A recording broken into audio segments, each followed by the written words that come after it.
Honorable Isaac Adongo. Thank you very much, Right Honorable Speaker. Mr. Speaker, I rise to contribute to the debate to thank His Excellency the President for the message of the State of the Nation that was delivered to us yesterday.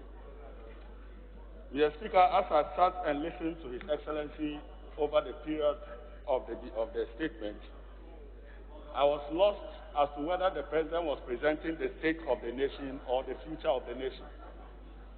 I heard more about the future of the nation that he was contemplating in 4 years, and less of the state that our economy is and our country is at this point in time. Mr. Speaker, I realized that very key issues regarding our country were missing from his presentation. Under page 3, paragraph 4, His Excellency the President, when he attempted to indicate the state of our economy, all he did was to give us the targets that we had revised, but failed to tell us where we are with those targets at this moment in time. And for me, that ought to be the state of the country. And with your permission, I would like to read. He says, indeed, the cost of the COVID-19 has been enormous. Our overall economic growth rate for 2020 was revised downwards from 6.8 to 0.9. He didn't tell us where we are now.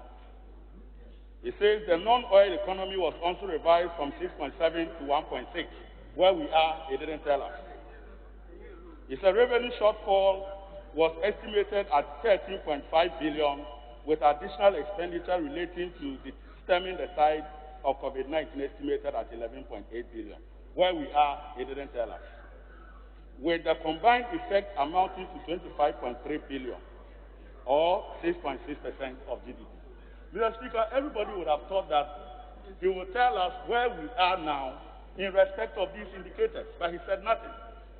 But even more worrying was the fact that when the President attempted indicating some of the indicators that he thought we had achieved during his term, he fell short of telling us exactly what he has achieved in that period.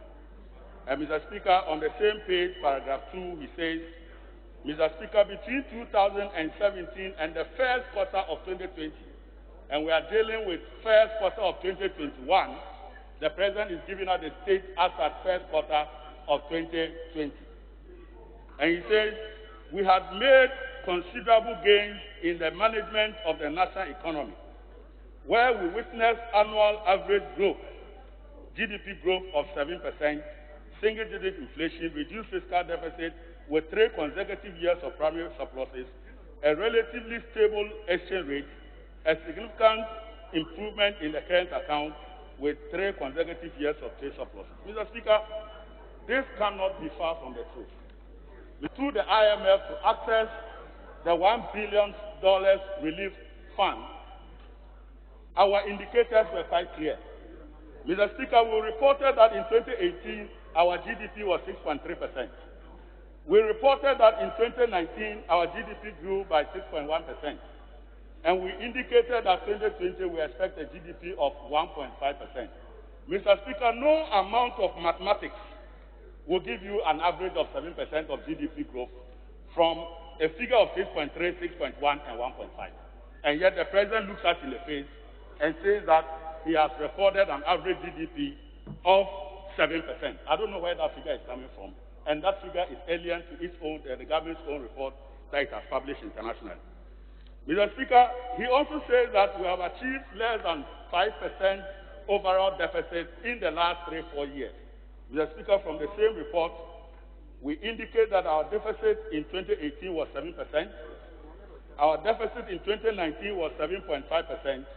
And Mr. Speaker, our deficit as revised in 2020 is expected at 11.6%.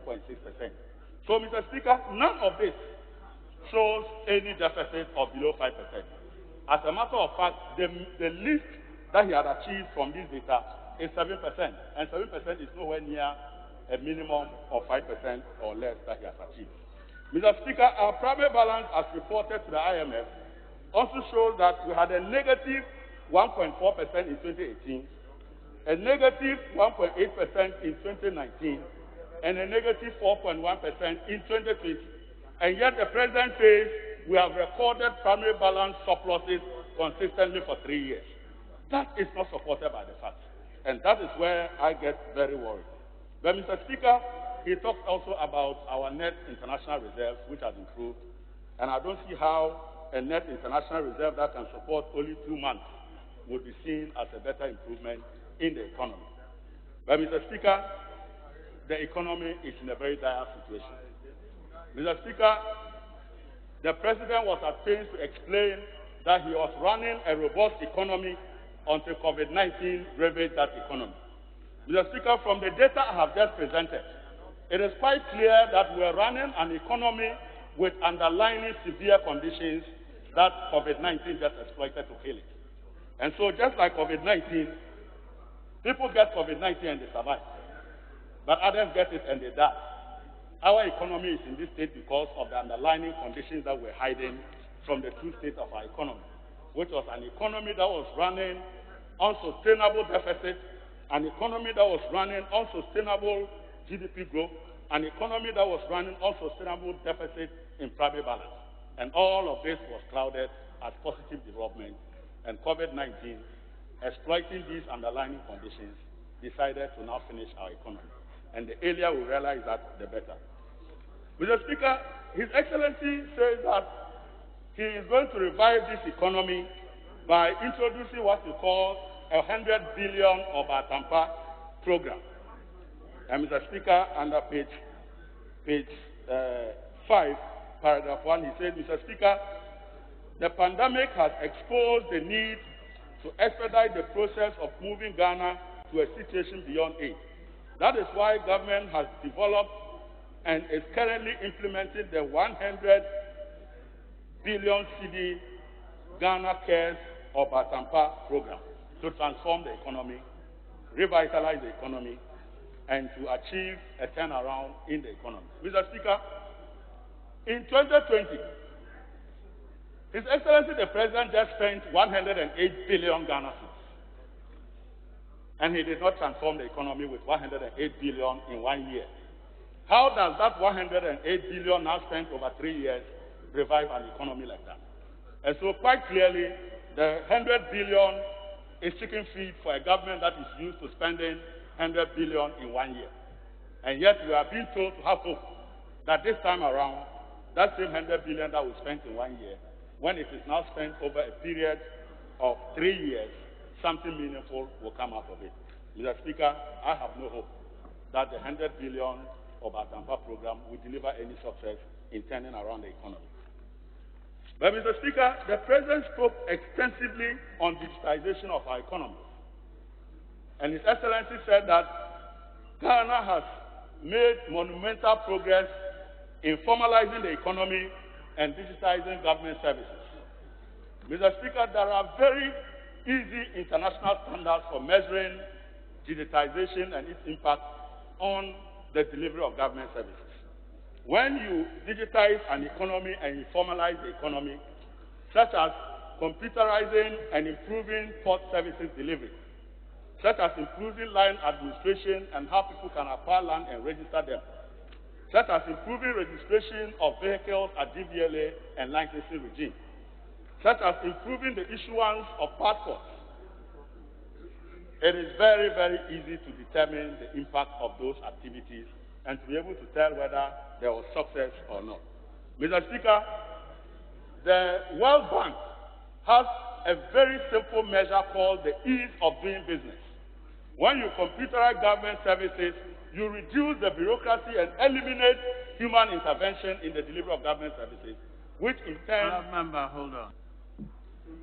I was making the point that when you undertake digitization and formalization of your economy, particularly in relation to digitization and formalization of government service delivery, what you do is to substitute human intervention with electronic means of delivering the same service, and that should lead to a lower cost of transacting the same business, so that it should cost less to take goods out of the port when you computerize the port. And all that is measured through the World Bank's own ease of doing business.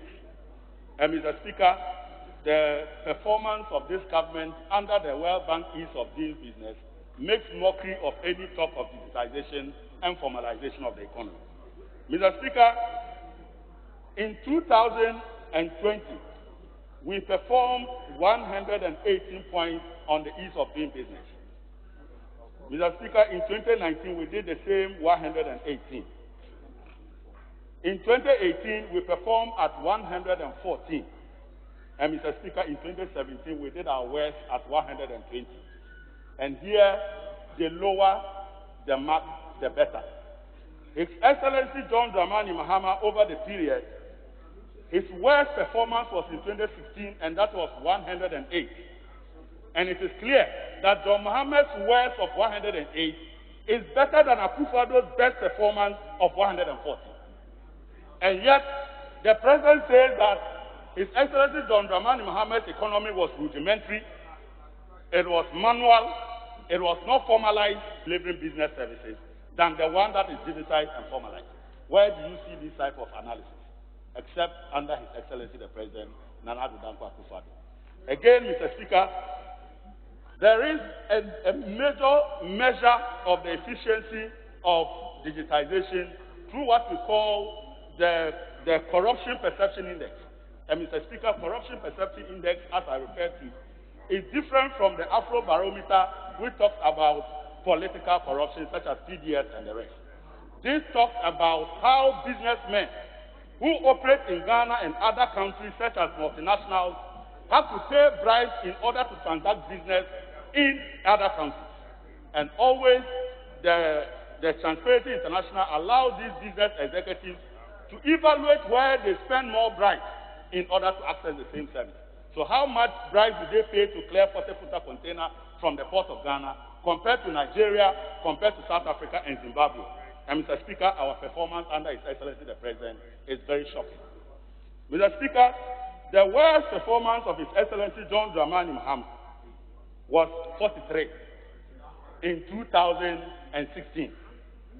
The best performance of Nana Addo Akufo-Addo was in 2020, and it is 43. So John Mohammed's worst performance in the Corruption Perception Index, which shows the efficiency of digitization, is Nana Addo Akufo-Addo's best. So what level of digitization is this? Mr. Speaker, His Excellency, the former president, actually topped 46, 45, and 48 between 2012, 2013, and 2014. And yet, his economy was not digitized. But the one that digitized now had a performance of 43, which is the best. And so it is quite clear that something is not adding up. Ghana's economy is retrogressing. We are failing in terms of ease of doing business because digitization only exists in the minds of some people. We are failing in terms of eliminating bureaucratic corruption by public servants and civil servants who transact government business using government portals. And yet, we are touting this shocking performance as a proper performance that we should be celebrating. Mr. Speaker, we have celebrated mediocrity for just too long. And the people of Ghana now deserve action other than rhetoric. We now deserve action other than big English. And at the end of the day, the end result is not reflecting in the performance of the government. Mr. Speaker, His Excellency said that he is now in the second year of Rose. In the first year of Rose, where he said he had performed better in terms of infrastructure, my own big brother, His Excellency Dr. Mahmoud Bawumia, taught me one thing when he was in opposition. He said that the best way to measure the investment in infrastructure is to relate infrastructure expenditure to GDP. And at that time, he was not happy that we were doing 4.5% capital investment to GDP. Today, His Excellency Dr. Mahmoud Bawumia and the President are doing 1.8% of capital investment. And that is the year of growth. Then if we were not in the year of growth, what will we be doing? Quite clearly, the mediocrity and talking positivity into what is clearly a negative, less leadership regime must stop. And at the end of the day, the people of Ghana want to see a government that performs, not a government that talks through its mediocrity. Thank you very much, Mr. Speaker.